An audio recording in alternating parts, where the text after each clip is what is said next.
Step out of the car, ma'am. The officer's firm voice cut through the quiet of the sunny parking lot outside Oak Grove Plaza, a serene suburban spot in the picturesque town of Cedar Haven. The warm air and light breeze belied the tension building as a tall officer approached a sleek, black SUV, his hand resting near his belt. Inside the car, a composed woman in her late 30s adjusted her sunglasses. Her dark curls framed her sharp blue eyes, which briefly met the officer's gaze before she leaned slightly toward the open window. "Is there a problem, officer?" she asked, her voice calm but laced with curiosity. Officer Jake Matson, known around Cedar Haven for his heavy-handed tactics, didn't answer right away.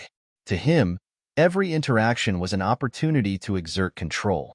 "License and registration," he demanded, his tone clipped and devoid of warmth. The woman retrieved the requested documents from her bag with a measured calm, her name visible on the license. Dr. Rachel Dane. Matson's eyes flicked to the name, then back to the luxury SUV. Something about her composure and confident air annoyed him. "And where are you headed, Dr. Dane?" he asked, stretching her title with a faint sneer. "Home," she replied curtly. "I just finished my shift at the hospital." "Nice ride," Matson muttered, his gaze lingering on the vehicle. "Hospitals must pay well." Rachel raised an eyebrow but didn't respond, instead posing a question of her own. "Am I free to go?" That was all it took to light a fuse in Matson. He leaned closer, his jaw tightening. "Step out of the car," he barked. Rachel tilted her head slightly, her calm demeanor hardening. "Am I being detained?" "I said step out of the car." With an audible sigh, Rachel unbuckled her seatbelt and opened the door. Her heels clicked against the pavement as she rose to her full height, meeting Matson's gaze almost evenly. By now, passers-by were beginning to notice the interaction. A young man paused, pulling out his phone to record. Rachel stood tall, her hands at her sides. "I'd like to know the reason for this stop," she said, her voice steady but firm. "Hands on the hood," Matson ordered, ignoring her question. Rachel folded her arms. "I know my rights, Officer Matson. Unless I'm being detained or arrested, I'm under no obligation to comply." The crowd murmured quietly, intrigued by the unfolding scene. Matson's face reddened with frustration. He reached out to grab Rachel's arm, but she stepped back sharply. "Touch me again without cause," Rachel warned, her voice cold, "and you'll face a lawsuit faster than you can blink." Matson hesitated, his confidence faltering as he noticed the phones recording him. The murmurs from the crowd grew louder. A tall man in a delivery uniform stepped forward, his voice cutting through the air. "What's going on here? Why are you harassing her?" "Stay out of this," Matson snapped, but his voice lacked its usual authority. "Not a chance," the man retorted, folding his arms. "Everyone here can see what's happening." A second patrol car pulled into the lot. Officer Sarah Morgan, Matson's direct superior, stepped out, her sharp eyes quickly assessing the scene. She took in the crowd, the phones, and Rachel's unflinching stance. "Jake," she said firmly, pulling him aside. "What's going on here?" "She was being uncooperative," Matson muttered defensively.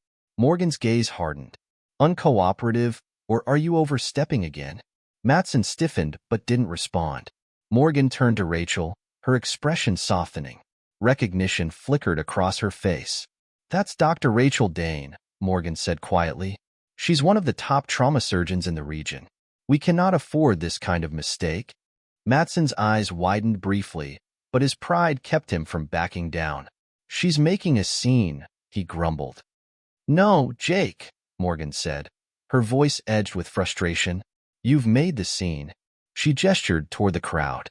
"Let her go before you dig us into an even deeper hole." Rachel stepped forward, her gaze fixed on both officers. "Am I free to leave?" she asked, her voice calm but commanding. Morgan nodded quickly. "Yes, Dr. Dane.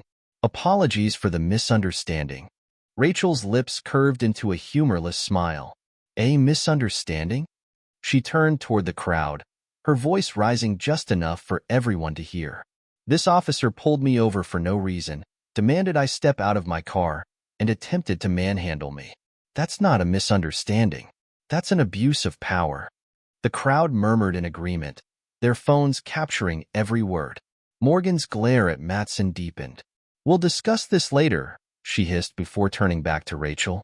"Once again, I apologize. You're free to go." Rachel gave a curt nod. "This shouldn't have happened in the first place. I'll be filing a formal complaint." She returned to her car and drove away, her commanding presence lingering even in her absence. By the next morning, the footage of the incident had gone viral. Social media erupted with outrage over Matson's actions, while Rachel's composed defiance inspired admiration. The encounter became a flashpoint for discussions about abuse of power and the need for accountability. Rachel used the attention to highlight systemic issues, advocating for reform and educating the public about their rights.